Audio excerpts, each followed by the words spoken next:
Salam, salam sejahtera bagi kita semua. Perkenalkan nama saya Dani Wungan dalam mata kuliah Komunikasi Keamanan di kelas 5A8 dengan NPM 2019 104 15204. Di sini saya akan menjawab atau memberikan tanggapan mengenai soal UAS yang diberikan. Dilihat dari nomor pertama bahwa mengidentifikasi dan menjelaskan apa yang dimaksud dari attack vector dan kerentanan yang terjadi dalam sistem Kemenkes yang dimanfaatkan oleh peretas.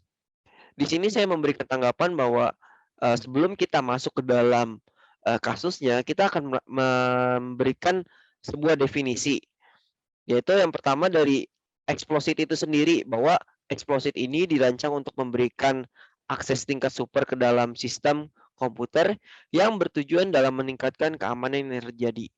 Jadi exploit ini sebenarnya tidak memberikan maksud kejahatan, tetapi dalam hal baik yang terjadi bahwa exploit ini dilakukan untuk mencegah terjadinya kebobolan sistem. Terus yang kedua dari pengertian dan juga mengidentifikasi bahwa peretas memanfaatkan sistem Kemenkes dan data dari Kemenkes itu untuk dijadikan keuntungan diri sendiri, dapat diartikan bahwa di sini attack vector juga berpengaruh, yaitu bagaimana peretas tersebut mendapatkan keuntungan dari menjual data yang ada dalam sistem Kemenkes. Jadi di sini disebut dengan kejahatan. Terus dilihat juga bahwa pengambilan data tersebut belum dapat diverifikasi hingga saat ini dari pihak Kemenkes maupun pihak-pihak lainnya. Yang hanya bisa menjawab itu hanyalah Badan Sandi atau Cyber Negara. Terus data tersebut juga dinilai berukuran sangat besar, yaitu 720 GB, dan akun yang menjual data tersebut dilihat dari website yang gelap itu bernama Astarte.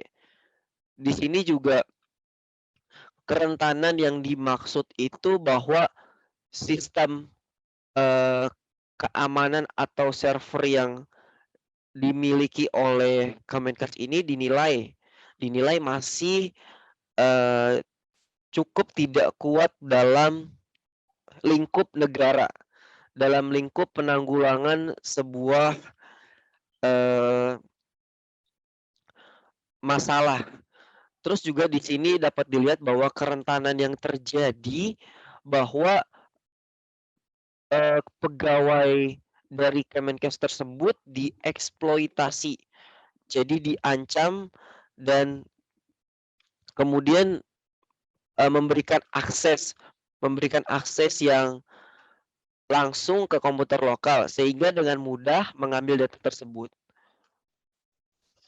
Oke, kita lanjut ke dalam nomor 2. Di sini dapat dijelaskan bahwa rekayasa sosial atau social engineering dipakai dalam menganalisis kasus kebocoran data yang dimiliki oleh Kemenkes. Jadi sebelum kita masuk ke dalam kasusnya, kita harus memahami dulu apa itu rekayasa sosial atau social engineering. Dapat didefinisikan bahwa suatu cara untuk memanfaatkan titik lemah psikologi manusia.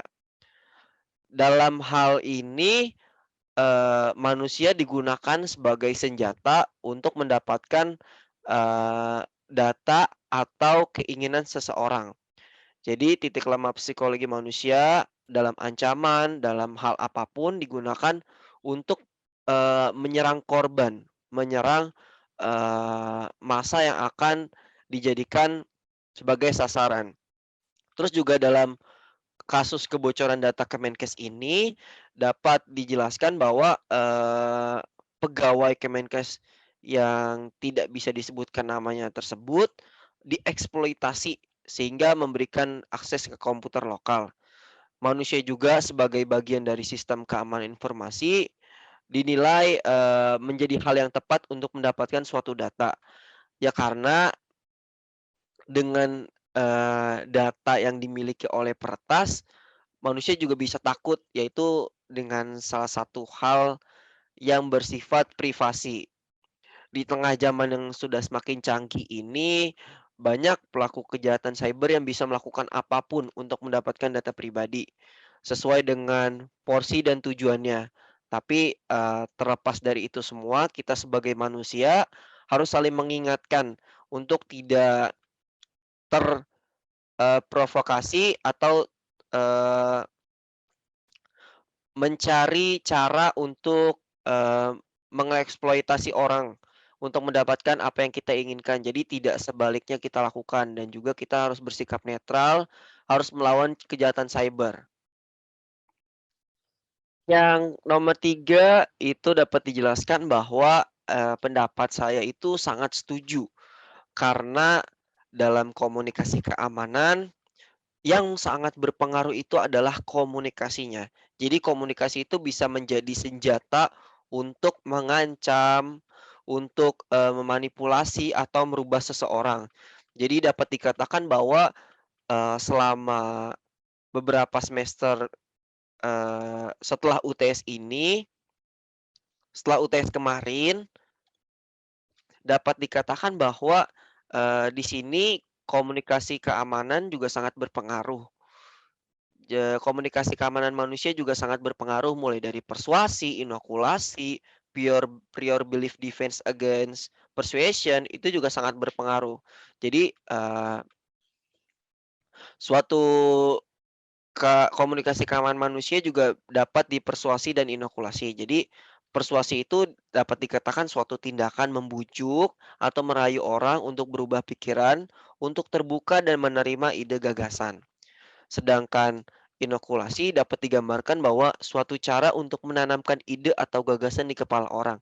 Dapat diartikan bahwa ketika kita mengeluarkan pendapat dan mengenai sasaran yang dituju, secara tidak langsung pendapat tersebut dicerna oleh otak dan menjadi memori untuk melakukan suatu tindakan selanjutnya. Persuasi dapat digambarkan oleh sebuah cara untuk merubah ide atau tindakan, atau orang tersebut membuka pikiran sehingga bisa menerima ide atau perintah, atau bisa disebut juga permintaan tolong dan juga bisa melakukan instruksi.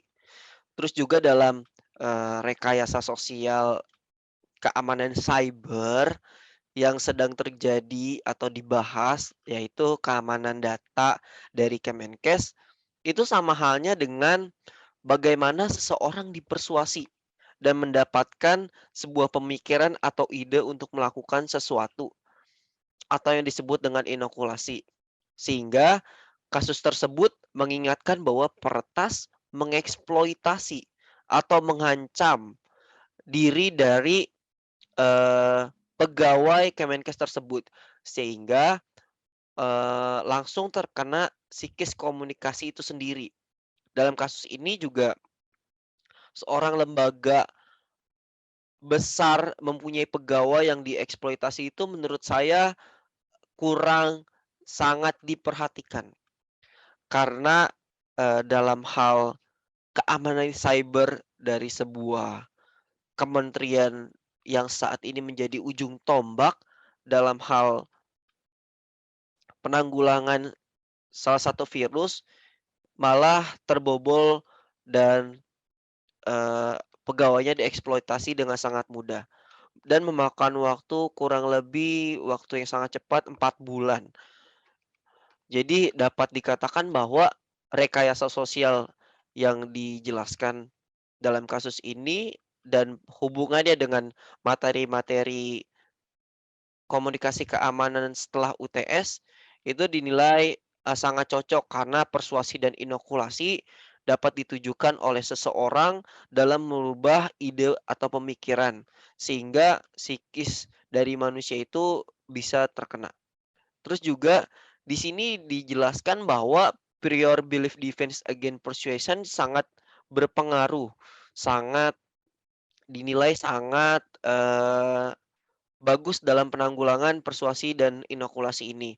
Terus juga dijelaskan bahwa, prior belief defense against persuasions ini, yaitu proses keterbukaan dalam menerima ide atau permintaan yang diterima yang seakan akan merubah tindakan sehingga memunculkan pertahanan keyakinan terhadap upaya persuasi. Jadi, prior belief defense against persuasion ini diibaratkan bahwa kita sudah tahu bahwa kita akan dipersuasi orang dan juga kita akan tahu kita akan, didoktrin sama orang, tapi kita sendiri sadar bahwa kita tidak boleh melakukan hal tersebut karena kita punya kepentingan, diri kita masing-masing sesuai porsinya.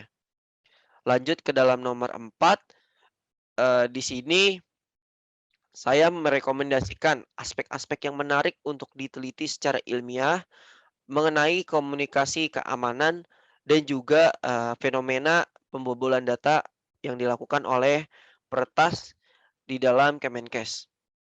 Itu yang pertama ada, keamanan servernya yang memang harus dilindungi dan bagaimana sih bisa keamanan server dari suatu lembaga besar di negara sebesar ini gampang terbobol. Nggak cuman lembaga atau, kementerian yang ada di Indonesia ini, yang terbobol dengan sangat mudah tuh. Banyak banyak hal-hal yang atau lembaga-lembaga yang memang terbobol gitu. Sudah dapat, dilihat dari berbagai berita belakangan ini. Terus juga yang kedua, penanggulangan psikologis komunikasi antara pegawai dan masyarakat. Jadi, penanggulangan psikologis yang dilakukan itu harus secara merata karena, memungkinkan untuk tidak dieksploitasi oleh pihak-pihak yang memanfaatkan pegawai untuk mendapatkan data dan semacamnya. Yang ketiga adalah penggunaan attack vector yang baik hingga bisa terjadinya pembobolan. Yang dimaksudkan attack vector itu bahwa, di sini seharusnya attack vector itu digunakan secara baik hingga, mencegah kode-kode hingga terjadinya pembobolan. Terus yang keempat itu, mungkin ditingkatkannya tanggung jawab dan rasa kepercayaan. Terus, dalam memastikan sebuah data untuk tidak mengalami kebocoran. Keamanan data dan komunikasi dalam meningkatkan kepercayaan publik terhadap institusi negara. Mungkin keamanan data di negara ini belum dapat dijamin secure atau aman 100% karena ya, dengan canggihnya zaman dan majunya teknologi dapat bisa, mengeksploitasi orang atau mendapatkan data pribadi untuk kepentingannya masing-masing. Sekian, tanggapan saya mengenai, kasus kebocoran data oleh peretas ini di dalam, lingkup Kemenkes dan juga sebagai syarat untuk memenuhi, tugas UAS. Sekian dari saya, kurang lebihnya mohon maaf bila ada kata-kata yang salah. Salam semua dan stay safe.